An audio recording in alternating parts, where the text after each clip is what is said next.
the way I feel. We're a voice. And it's just going to get bigger, I think. But anyway, without any further ado, I'm going to try to get Sheriff Rick Harris to get started, because I'm sure I've seen it. It's really interesting. And really funny how I got the oh, and the projector wouldn't work. No, he couldn't get that projector to work. A couple different people tried. He's just the sheriff, guys. You know what? I resemble that remark. Ron was time. You got all the time you want. Oh, don't say that. I'm gonna grab guns like this. Hey. I'm gonna set it on the. What about that? You won't talk both with me, but. Let's cover off. Let me defend myself.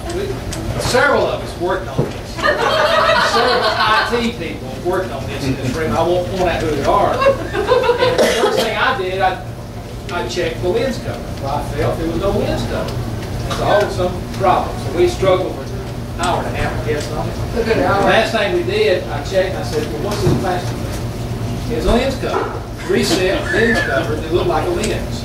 And we pulled it off, it worked fine. It was working Sorry. We were working all the time. We weren't working the problem. Sometimes it's simple. Was it like a broken clock works twice a day, something like that? Let me pass this chair over to that lady in the pink shirt. So my dad was proud of me that I did that. I think he's the best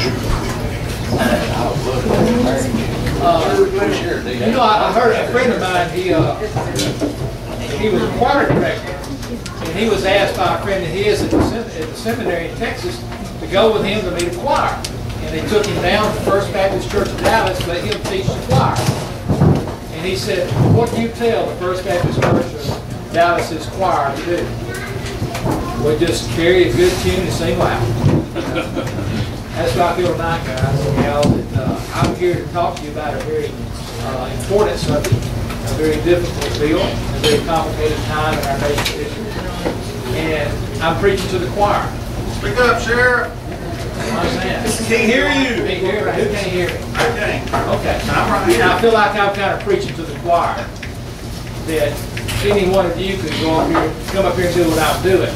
The presentation that I worked on is designed basically for lay people who have very little understanding about their rights and weapons and concealed permanent carries and everything you're very familiar with, you read about constantly. So my intent up front is to talk to lay people to make a complicated thing to them more simple. Now, me trying to do that with you is going to be difficult to do because you already understand it. But what it may help you do is help you explain it later on to someone you're trying to explain it to, because you're facing the same challenge that I am as a sheriff, is to communicate this bill, this law to people, and you're being asked quite a bit, well, what does this mean? Well, what do you tell them? You tell them from your frame of reference, what you look at. What I will try to do tonight is give you a different frame of reference. So my frame of reference as a law enforcement officer, as a sheriff, one of the main players in this bill's intent is among the sheriffs. So you're going to hear from the sheriff tonight of his opinion and my input, what I have. And I qualify that that's only my opinion and my approach. There's 66 other sheriffs in our state. If you talk to them, they will give you a different approach to it. So I'm not here to tell them what to say or for me to have them tell me what to say. I'm trying to get a program that my people in my county can understand and answer the questions that they bring to me in the last couple of months on the phone and in person, that I can help maybe relieve their tension of confusion, and maybe you can take this information back to where you're going and do the same thing. You've got to have PowerPoints in life. You can't make it without it, okay? And I have about 25 PowerPoints. You're welcome to a copy of these if you wish. Ron has a copy. I don't think we modified any. All you got to do is sign PDF. You put your name on the bottom of it, and there's a qualifying page up that just gives me all the unity in the world for you saying what I didn't say. But it's on there. You can use it. This is nothing private and secret, okay? It's not copyrighted. But this is just, and I worked with this bill for this last year in the Sheriff's Association, and I was in Montgomery quite a bit to see some of the interaction and different things. It was not on any one of the controlling committees, but did visit occasionally to see the behind the scenes. And I kind of feel like Will Rogers said about it. You know, I felt good about politics and law enforcement, legislature, and I went to it. And I realized kind of like a sausage factory. I didn't eat sausage after the sausage factory. It's a hard, difficult process, but you know what? It's the best process in the world. And it can work, and it can work well, but we've got the best foundation, we got the best formula, we got the best outline, we got the best way to do things in the entire world. The only problem with that is you put people in there, people are going to make mistakes. And people are going to do things different and wrong sometimes, but that's just the way it is with people. But we got a good system.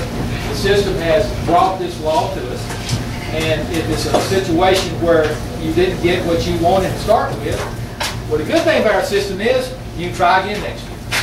You can go back, work on it, tweak it, make it better, take away, add to it. That's part of our system. It's built to absorb change. And I'm glad it's that way, because if it didn't absorb change, guess what? It would have some terrible trouble. Let's run through it real quick. It's going to be very elementary. I'm not trying to press you with anything that I know and don't know. It's going to be very elementary. We'll run through it real quick. And we'll take some questions at the end or along the way. I can tell you right now, your questions won't come at the first. They're going to come at the last. That's why I put those controversial situations at the last, so we can get tied down to the first. Cindy said, this is my disclaimer, and I'm going to let my attorney, Ken Scott, the attorney help me write this, so I get it right. But basically it tells you that you take these words, do what you want with them, but all this is a layman's guide, a selection of talking points, not to be confused with law or interpretation, nothing like that. It's just strictly talking points, so I kind of keep a presentation on track. Because this can get off track really quick with a group of 7,500 people. So this is keep us on track. Timeline. If you didn't follow this bill was passed first by the Senate in around February, and later amended by the House. And Civic Lesson 101 tells us that our Senate introduced a bill called SB 286. It was passed by, I think, 29 to 5. In the Senate body. It went to the House. The House didn't agree with some things that were going on in it, so the House amended it. It became a substitute bill. The House voted on it. At that time, it was sent back to the Senate to be approved for the changes. There was agreement made, and after they got together and worked it out through the committee, the committee to do that, it was approved by both houses and then sent to the governor. And on May 22nd, Governor Bentley signed the bill. After the governor signed it, there's a 3-month waiting period for the bill going into effect. So the first day of the 3rd month after the bill was signed, which was August 1st, it went into effect in our state. I broke this down in 3 components. This is about 46 pages, and it is a tough to read pages. But I broke it down in 3 points, basically, 3 components. Rights, responsibilities, and regulation. The rights of this bill, I focus on the citizens. Responsibilities, I put it on the sheriff. And the regulations goes back to our friends in Montgomery, the state government. These are 3 divisions of this. In this quick presentation, we'll talk about all 3 of these. State government. Let's take the one at first. This is where it got started. State government regulations or the bill. There was a bill already in place for years and years. What the state did, as Ron said, is change the bill, change the law. Based on the Code of Alabama 1975, which I think there was, since Alabama's conception, about 6 different constitutions. This is based on the code that came out revised in 1975. This is the bill that was amended and changed. There are a total of 13 sections in this bill, and 9 of these sections apply strictly to the state legislature. Strictly to the state legislature. And these, Ron is passing around a handout, and again, there's some other things posted. You know the websites go to get the breakdown from the Senate and the SA and also the District Attorney Association about these different sections. There's 9 of them. We'll go over these real quickly. Now, these sections apply to these 3 different actors. The legislators, the Attorney General's office, and the new twist of all this, let's come into the twist of players, is the District Attorney. I'm sorry, the District Court Judge, not District Attorney. I was thinking about excuse, I'm sorry. God is running the District Attorney. Section 1, the authority of the Attorney General to bring a lawsuit which the state is involved in. He makes that decision. Not me, not the manufacturers, not victims, not suspects, not no one. He has to bring that lawsuit against these people. What is that about? That's about control. That's about keeping Alabama becoming a dumping ground for lawsuits, basically.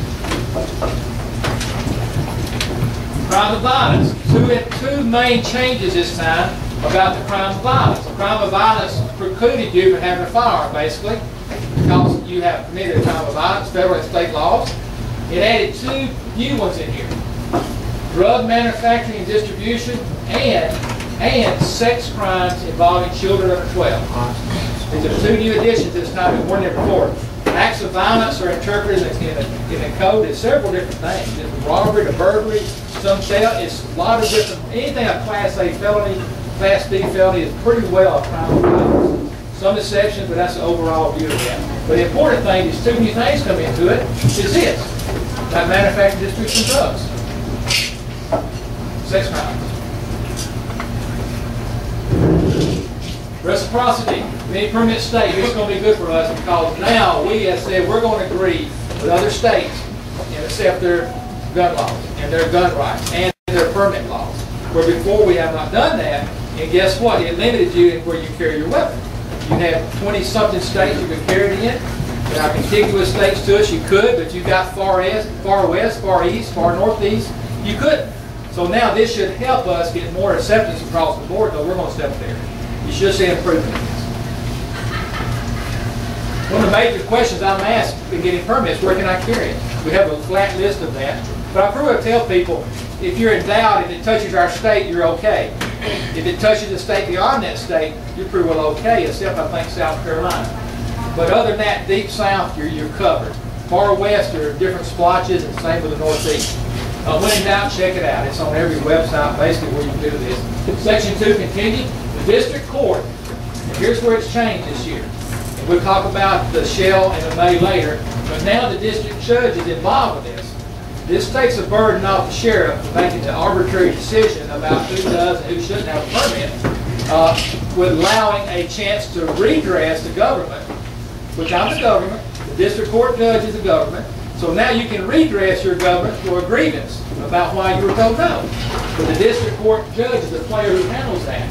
And it has to be done in a jurisdiction where it was issued.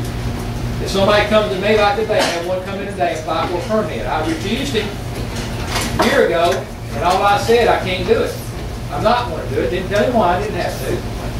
But his criminal record's why I didn't do it. Now they come back in and apply again. Now I've got to write a letter of denial to him while I'm doing it within 30 days. And he gets to appeal that to the district court judge for not a courtroom hearing, but a private hearing that he can present his case.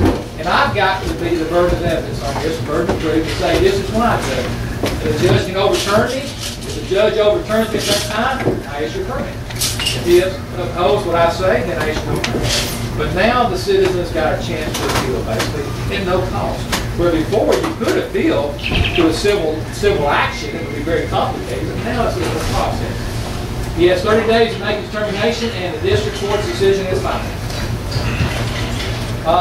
One thing changed here that mentioned some of you guys who deal with weapons, I thought was good, that now in section 40, which deals with the regulation mainly of tags and business licenses, that now if I'm having a gun show and I'm the promoter and I get a permit or a license to do that gun show, then those who come under to the show are under my umbrella. Each individual dealer does not have to get a license for that event. All that's a corporate aggregate thing now, where if I get as a promoter, bam, you come under my coverage. So no license needed. Now you still be charged a fee by that promoter doing this, but he covers the licenses of it, which is a very convenient thing, I think, more so than economical, because he's going to get you back on the back end, I know, because he's trying to raise money. But this is one thing that's really changed there on that. Legislative jurisdiction. Now, the state has control over all this. Now, why they do this, basically, well, that's who needs it. That's who needs these things. Our state says they can do this. We ain't going to no, that's the tell us. Who's telling us, guys? Our state, okay? They control it. Unfunded mandate exemptions. Severability clause allows, now what can happen here, let's say next year you come up as a group and you say, I don't like what happened in this bill, I want to change something in this bill. Or say someone is arrested because of something they did different than the bill says, and they're going to appeal the process, and it's overturned by the state or Supreme Court, say this is unconstitutional. What it does, it makes that section only unconstitutional, not the entire bill.